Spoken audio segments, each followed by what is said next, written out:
Cela fait des milliers d'années, depuis l'arrivée du premier pharaon d'Égypte nommé Hermès Trismégiste, que son savoir continue d'être préservé et transmis de génération en génération à travers certains textes gardés secrets. Ces écrits, nommés les textes hermétiques, révèlent les connaissances occultes sur la nature même de la réalité et des lois universelles qui la régissent. Ils regroupent plusieurs principes fondamentaux expliquant les lois universelles qui gouvernent notre réalité et comment apprendre à les maîtriser, car la maîtrise commence par l'acquisition de la connaissance. Parmi ces textes ressort ce qu'ils appelaient le secret des 5, révélant les 5 principes fondamentaux qui gouvernent l'univers.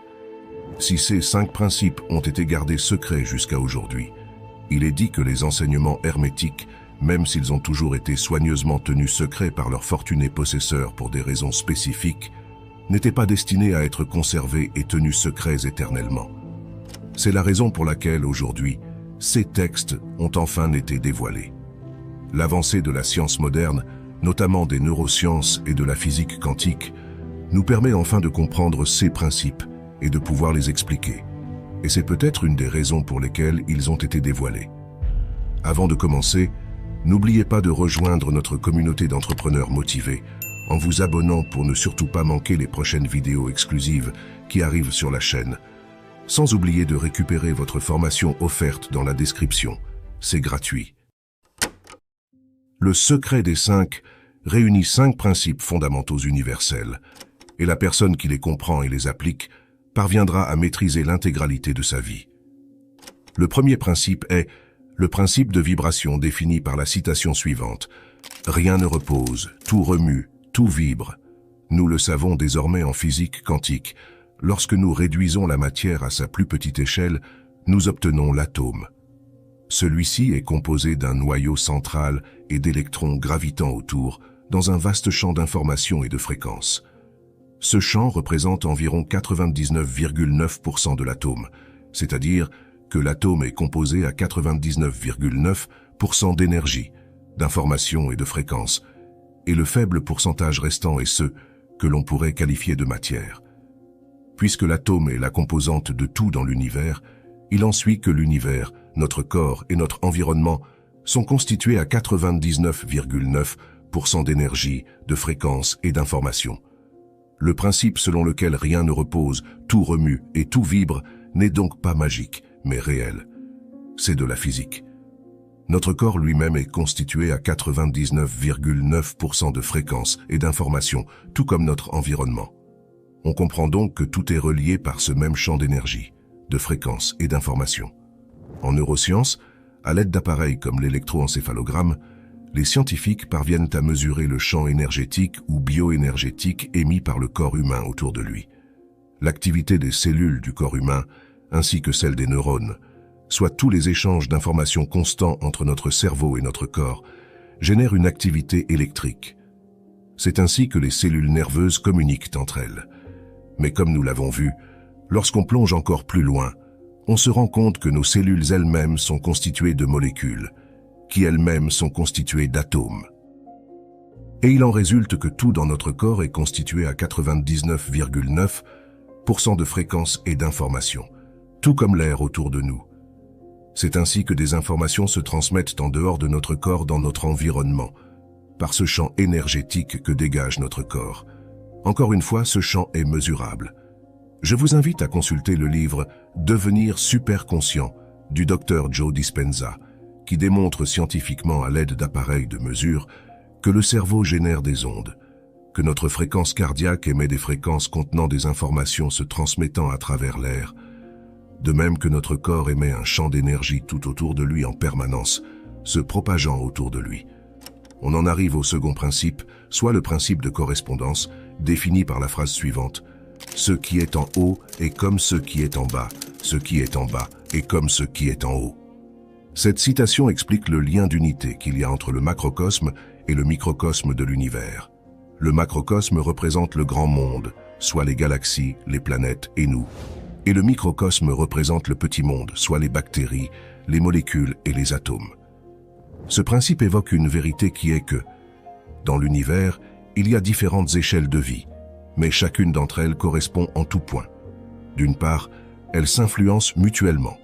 Et d'autre part, elles sont identiques, mais d'échelles différentes. On peut faire une première observation de ce principe lorsqu'on observe les neurones de notre cerveau au microscope. Lorsqu'un humain apprend des choses, il crée de nouveaux schémas neuronaux, tissant de nouveaux liens et agrandissant la conscience. Si l'on compare cela avec l'expansion de l'univers, la ressemblance est importante. On remarque que les amas de galaxies, soit l'expansion de l'univers, ressemblent à l'expansion de notre conscience, soit des nouveaux réseaux neuronaux. Alors, cela n'est pas une preuve scientifique, mais c'est simplement pour expliquer en profondeur ce principe. Et si je fais cette comparaison, c'est parce qu'il y a un des principes clés de la philosophie hermétique, qui est que le tout est esprit, l'univers est mental.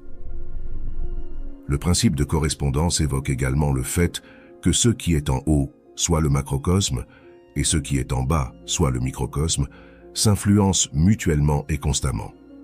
C'est-à-dire qu'à l'échelle microbienne, si toutes les bactéries disparaissent, nous disparaîtrions sûrement quelque temps après, car la faune bactérienne est indispensable au bon fonctionnement de notre organisme.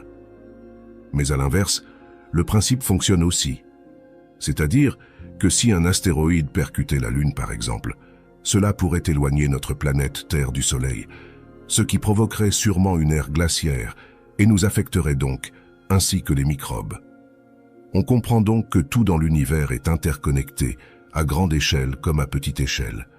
Chaque échelle de la vie s'influence constamment, et c'est un principe important à retenir, puisque que l'on comprend que dans l'infiniment petit, soit à l'échelle atomique, nous nous influençons tous mutuellement par l'énergie que l'on émane. Donc, en soi, chaque changement que chacun produit en lui affecte et influence l'environnement autour de lui. Et ça, c'est un principe très simple que l'on peut observer dans la vie de tous les jours. Lorsqu'une personne de notre entourage est triste, elle nous affecte d'une manière ou d'une autre, de même que l'on a tous déjà ressenti la colère ou la frustration d'une personne avant même de regarder son expression faciale. Et de même, si une personne de notre entourage effectue un changement intérieur, par exemple qu'elle parvient à ressentir des émotions supérieures comme de l'amour, elle transmet cette information autour d'elle et influence positivement les personnes qui l'entourent. À ce jour, l'influence des mouvements spirituels pour la paix a été démontrée et étudiée minutieusement sur le terrain à plus de 50 reprises, à travers 23 études scientifiques publiées dans des revues à comité de lecture sous la houlette de savants indépendants du monde entier.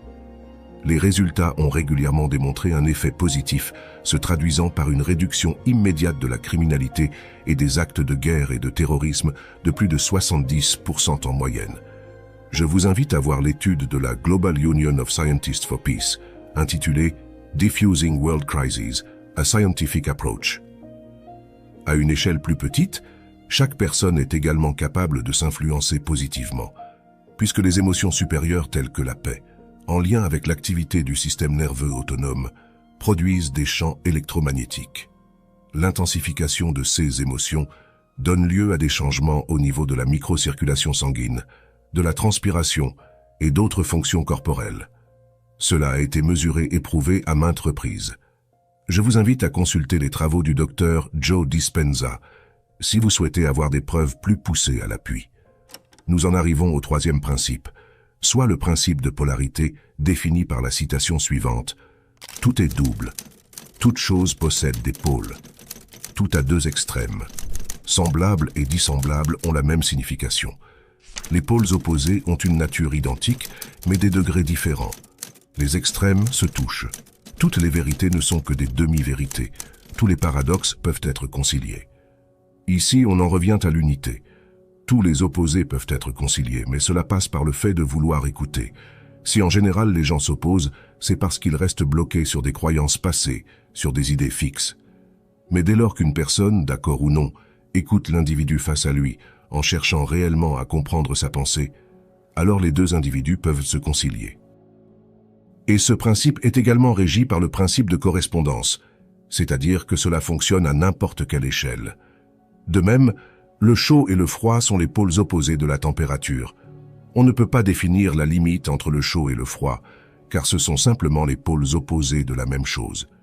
De même, la spiritualité et la matière sont les pôles opposés de la réalité. On ne peut pas définir exactement quand quelque chose est vraiment spirituel ou non. Et c'est là tout l'intérêt des textes hermétiques. L'objectif n'est pas de diviser, mais d'unir. En nous appuyant sur les sciences modernes, nous sommes maintenant aptes à comprendre que le spirituel et le matériel ne font qu'un. La matière est la forme de fréquence la plus lente, engendrant une longueur d'onde élevée. Pour simplifier, cela signifie que le monde matériel, soit la matière, n'est que la forme la plus lente de fréquence. En soi, la fréquence est tellement lente qu'elle nous paraît statique à notre échelle. Ce que l'on appelle donc le spirituel n'est que la forme de fréquence élevée, vibrant tellement vite à l'inverse que nous ne la percevons pas. Pour rappel, l'œil humain ne perçoit qu'un spectre infime de fréquence, soit la lumière visible, représentant un spectre de lumière compris entre 380 et 780 nanomètres. Si vous vous demandez donc pourquoi nous ne voyons pas telle ou telle chose, c'est simplement car notre œil ne peut percevoir ce genre de choses, car les fréquences supérieures à 780 nanomètres ou inférieures à 380 nanomètres n'appartiennent plus au domaine du visible. Ainsi, elles échappent à notre vision quotidienne, mais ce n'est pas pour autant qu'elles n'existent pas. Les ondes de téléphone, par exemple, nous savons qu'elles existent, mais nous ne les voyons pas. De même, lorsque vous allumez votre radio pour écouter de la musique, cette musique est une fréquence invisible captée et convertie de sorte à vous la transcrire en son audible. Mais il est tout de même possible de capter et de voir des choses en dehors de notre spectre de la lumière visible. Mais pour cela, il faut apprendre à percevoir grâce à d'autres organes du cerveau. L'œil perçoit la lumière visible, qui est une fréquence via l'iris, et la convertit en image visible dans notre cerveau. Maintenant, un autre organe de notre cerveau, nommé la glande pinéale, est lui aussi capable de capter et de convertir des fréquences en images lorsqu'elle est activée. Si cela vous intéresse, j'ai récemment réalisé une vidéo à ce sujet. N'hésitez pas à la consulter après celle-ci, je vous mets le lien dans la description. Maintenant, le quatrième principe connu des anciens est le principe de rythme, défini par la phrase suivante. Tout s'écoule, au-dedans et au-dehors. Toute chose a sa durée. Tout évolue puis dégénère. Le balancement du pendule se manifeste dans tout. La mesure de son oscillation à droite est semblable à la mesure de son oscillation à gauche. Le rythme est constant. Ce principe évoque plusieurs aspects, notamment le flux et le reflux présents en toute chose, tels que la montée et la descente, comme les marées montantes et descendantes. On peut le comparer au cycle naturel de la vie, tels que la naissance et la mort par exemple, ou encore l'été et l'hiver, l'automne et le printemps, le début et la fin, l'échec et la réussite, et ainsi de suite. Nous pouvons observer ce phénomène dans divers cycles qui semblent se répéter, que ce soit dans la vie quotidienne ou dans la société en général. Cependant, il est essentiel de comprendre que ces cycles peuvent être modifiés. En d'autres termes, bien que la loi des cycles soit une réalité, il est tout à fait possible de créer de nouveaux cycles. Cela signifie qu'au lieu de simplement répéter les cycles passés, il est possible de les briser pour en initier de nouveaux. Mais pour cela, il est nécessaire de mettre fin à l'ancien cycle. C'est pourquoi parfois, nous traversons des périodes de bouleversement dans nos vies, afin de laisser place à de nouveaux cycles, meilleurs que les précédents. Cependant, cela peut parfois impliquer un grand chamboulement, voire un effondrement de la vie précédente, pour laisser la place à une nouvelle existence. C'est d'ailleurs l'un des principes clés de la manifestation. Lorsqu'une personne manifeste un avenir différent du présent, il est fréquent que sa vie antérieure subisse des bouleversements, ce qui peut initialement susciter de la crainte, mais qui permet en réalité de faire place à la création d'une nouvelle vie. Dans notre vie en général, si nous aspirons à un changement, il est impératif de nous détacher de notre passé, de notre ancien moi, afin d'incarner notre moi futur. Par exemple, si une personne souhaite changer de travail pour obtenir un emploi mieux rémunéré et plus enrichissant, elle devra d'abord se visualiser mentalement dans ce nouveau rôle, puis adopter des pensées et des actions en conséquence. Pour mener une nouvelle vie, il est nécessaire de devenir une nouvelle personne. Et cela commence dans l'esprit. Les hermétiques appellent cela la loi de la transmutation mentale. En neurosciences, on parle de reprogrammer son subconscient. Il est crucial de comprendre que tout commence par la pensée.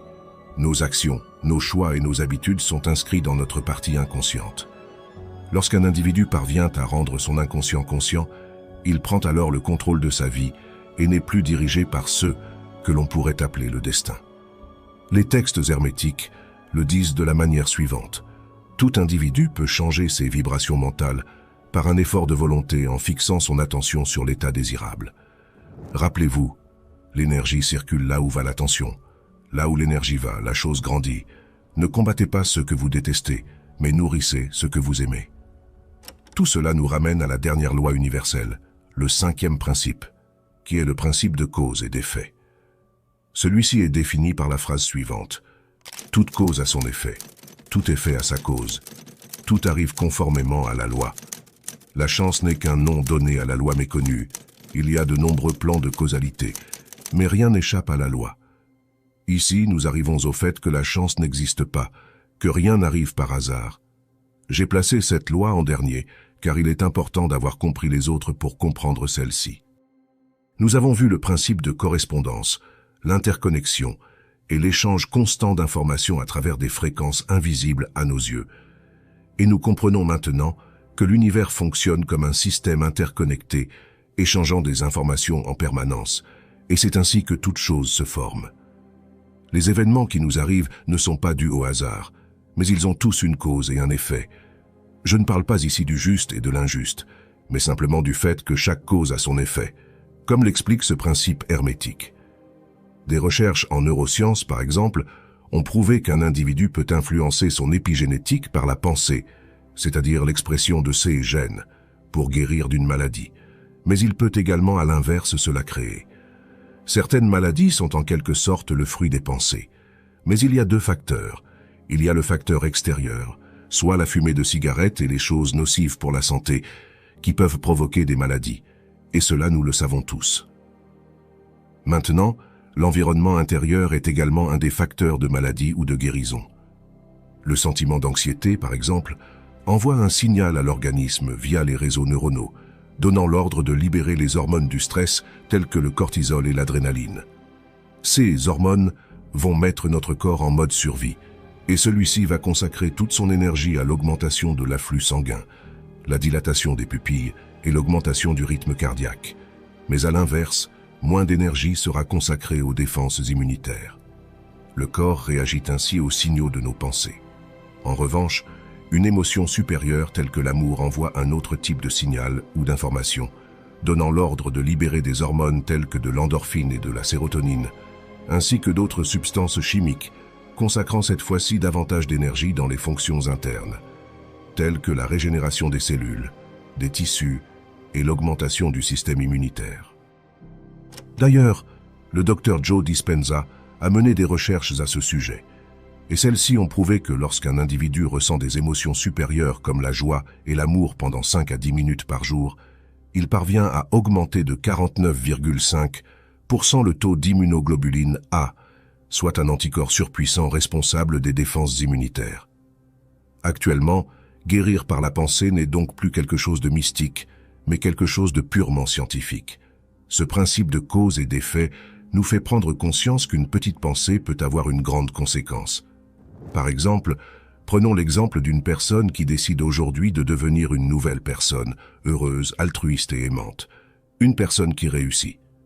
À partir d'aujourd'hui, cette personne se bombarde l'esprit de pensées positives et rejette toutes celles négatives. Elle commence à méditer régulièrement et à se familiariser avec ce type de pensée. Ses relations autour d'elle s'améliorent, car elle devient aimante et gentille avec autrui, et cela se ressent. La communication entre elle et ses proches, ses amis et toutes autres personnes se facilite de jour en jour.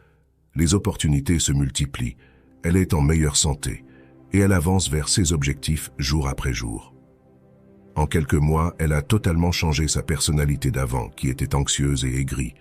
Elle est devenue une personne aimante et joyeuse, et cela se voit sur elle et se répercute dans sa vie de manière générale. Cette personne a actuellement réussi, et cela a commencé par un changement intérieur. Il faut comprendre que nos pensées sont la base de nos actions quotidiennes, de nos relations avec les autres et de nos résultats. En changeant notre façon de penser, nous changeons nos actions, nos choix et nos habitudes, et cela se répercute à l'infini, que ce soit sur notre santé, notre travail, nos finances, notre entourage et notre vie de manière générale. S'il y a bien une phrase à retenir, c'est que votre monde intérieur est le reflet de votre monde extérieur. Si vous souhaitez passer à l'étape supérieure et changer votre vie dès maintenant, je vous ai mis en place une formation gratuite à ce sujet. Le lien est dans la description. N'oubliez pas de vous abonner à la chaîne sans oublier le petit pouce bleu. Je vous remercie et je vous dis à tout de suite dans une prochaine vidéo.